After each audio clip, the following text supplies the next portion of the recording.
The first thing that I wanted to do, and I'm going to go ahead and apologize right now, everybody. If I seem pushy, it is only because we do have a very limited amount of time. So the very first limiting question that I'm going to ask you is if each of you could give a brief overview of your accessibility programs in your respective museums for folks who are blind and have low vision. So this is Olivia Swisher from the Guggenheim Museum. We offer our Mind's Eye program the first Monday of every month and the second Wednesday of every month. The Monday program is from 6:30 to 8:30 in the evening, and the Wednesday program is from 2 to 4. We also just launched very recently the Guggenheim Multimedia Guide, which features verbal description tours for all of our new exhibitions. So that's something we've been working on pretty heavily, and actually Jessica worked very closely with us on that.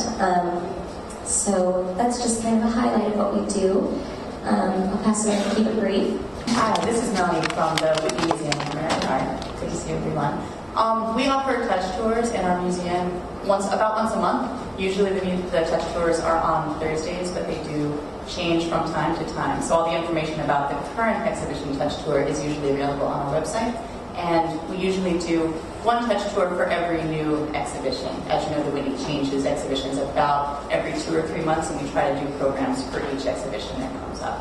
We also have special public programs that take place on a regular basis, and many of them, we actually have a program. Meredith, do you know about the program this week? We actually have a program next week. Do you know the date? No, I don't.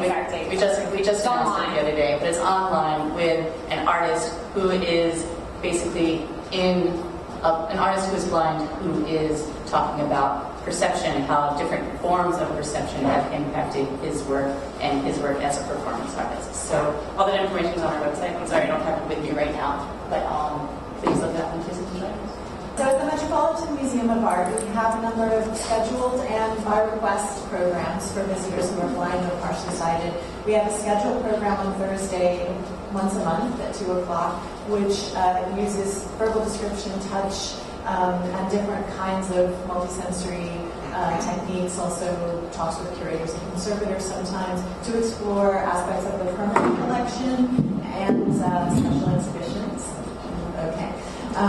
We also have a scheduled family program, Picture This Family, which occurs about every 2 months on a Saturday or a Sunday. We have Seeing Through Drawing, which is the drawing class that Pamela and Deborah teach, which is monthly on Saturday, one Saturday a month at 11 o'clock. And then there are a number of programs by request that we offer. So verbal imaging tours, which are descriptive tours, touch tours, and handling sessions in our touch collection are all available by request. We can provide an educator to offer those. So those are kind of highlights. We also have a tactile book called Art in the Alphabet, a tactile experience, which uses works of art from the Met's collection in print, color image, and tactile graphics with Braille and large print as a way of introducing art in the collection to people who are blind and sighted. Yeah, and we have the book here.